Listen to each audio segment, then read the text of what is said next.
Hey, how often are you guilty of selling too quickly? Let's talk about how to get to the heart of a sales objection.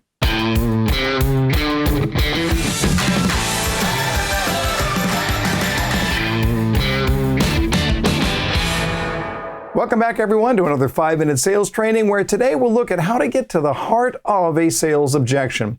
If you're new here, please hit that like button, the subscribe button too, if you don't mind. Helps us get these videos in front of more people. You know, one of the biggest problems that salespeople have to deal with is their desire to solve problems. Now, don't get me wrong. Problem solving is an admirable trait, and in fact, great salespeople are excellent problem solvers. What's the issue with that? Well, the issue is that we often want to solve the problem before we fully understand it.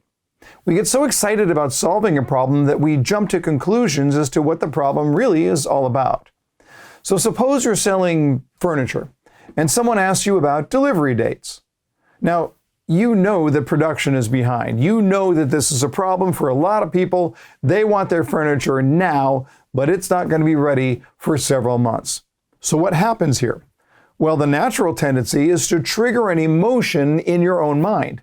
It puts you back on your heels, and because you don't want things to get worse, you go into a defensive kind of problem-solving mode. Here's the issue. You can't solve the problem unless you understand it. It's a little more complicated than that. But sometimes we just think we understand it. And in this case, we say, look, every furniture store everywhere in the country is having the same problem. It's not our fault, but we can't get it to you sooner. But let's back up on this just a little bit. What was the original objection? When that customer asked about delivery dates, what was their objection? Of course, you can see by now it was a trick question. There was no objection. It was simply an inquiry, a question. They asked about delivery dates. That's it. You see, it's imperative that as sales professionals, we're not jumping to conclusions and answering an objection that we do not fully understand. We have to make sure we're getting to the heart of the objection. Now, I believe that you can do that with a 3-part mental framework.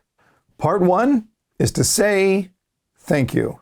Thank you. Thank you. Thank you. That's right. Say thank you when someone raises an objection. Your customer needs to know that it's safe for them to object to something, to raise a concern. You can help your customer so much more when you know what their issues and their problems and their concerns are. So just say thank you and let them know that you appreciate them bringing that up. Second idea, default into tell me more. Great salespeople make a living off of the phrase, tell me more. Nowhere is this going to be more important than when you're talking about objections.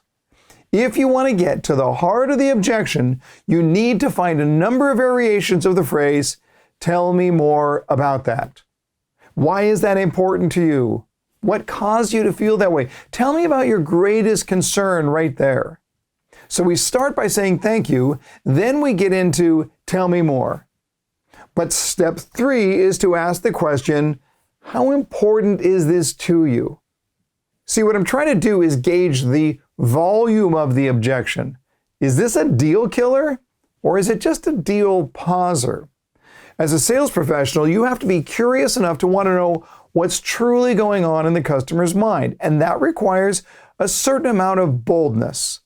Now, I define boldness as doing the right thing for the customer, even though it might make you a little bit uncomfortable. But your boldness will trump your discomfort. You cannot allow the situation to go unresolved because you are too uncomfortable to be curious enough to ask what the real issue is. That's not how professionals think. I want my doctor to ask me questions. I want my accountant to ask me questions. I want my attorney to dig deeper.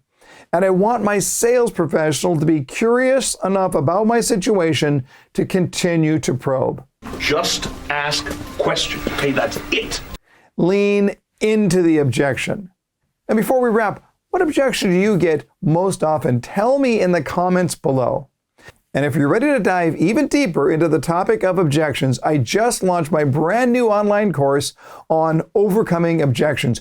You can check it out today at jeffshore.com/objections. Understand the objection, and then you can change their world. Until next time, my friends, learn more to earn more.